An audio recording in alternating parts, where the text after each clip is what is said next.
Are the 2010s a replay of the 1960s? Are the same forces at play?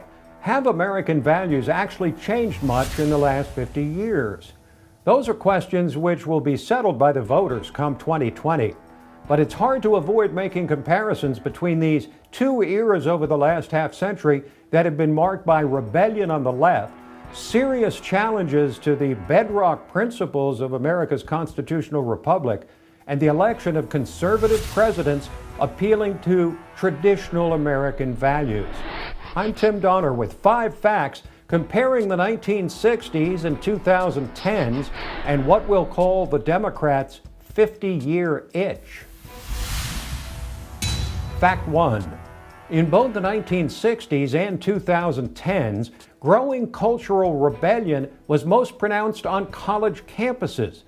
In the 1960s, campus radicals took over administration buildings, openly defied law enforcement, burned their draft cards, and held public demonstrations often marked by violence.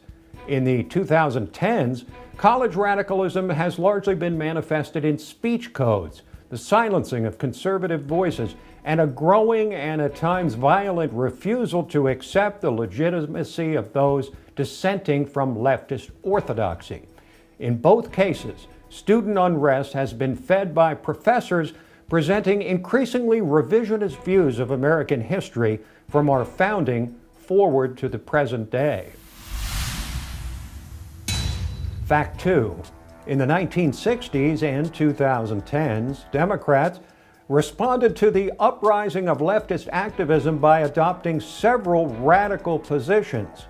After establishment figure Hubert Humphrey was beaten by Richard Nixon in the 1968 presidential election, the Democrats responded to growing radicalism by nominating the most liberal candidate ever to run for president, George McGovern, in 1972.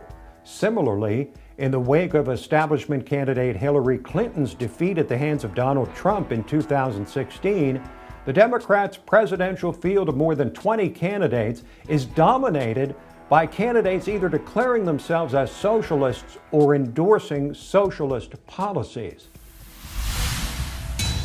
Fact 3. In the 1960s and 2010s, voters rejected the growing left-wing ideology of the Democratic Party.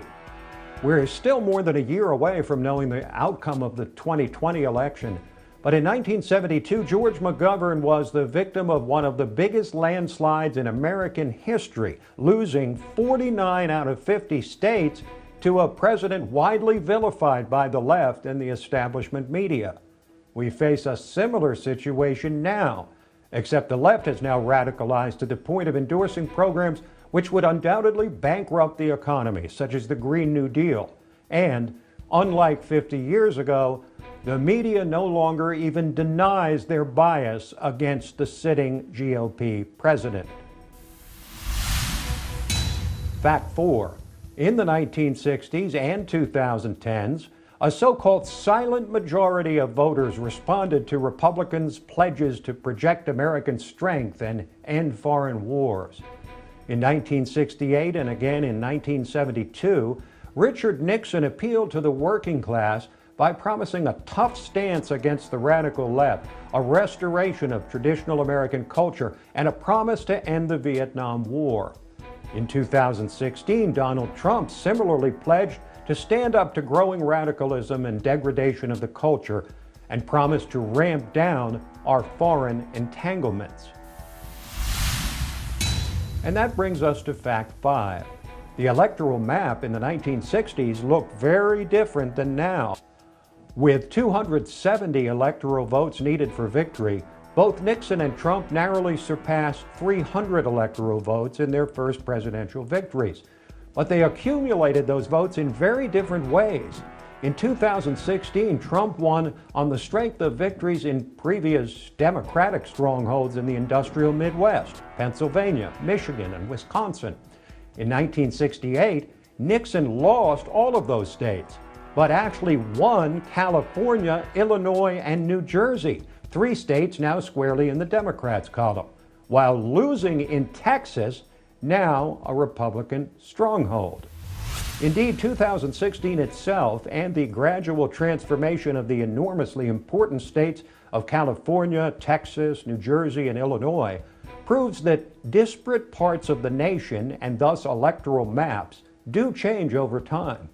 But history would also suggest that with their evident 50-year itch to propose radical transformation of the country through things like the Green New Deal, single-payer government-run health care, elimination of the Electoral College, giving 16-year-olds the vote, reparations for the descendants of slaves, free college and free health care for everyone, Democrats will have to convince voters to support the type of policy agenda they have historically rejected, and resoundingly so, under similar circumstances almost 50 years ago.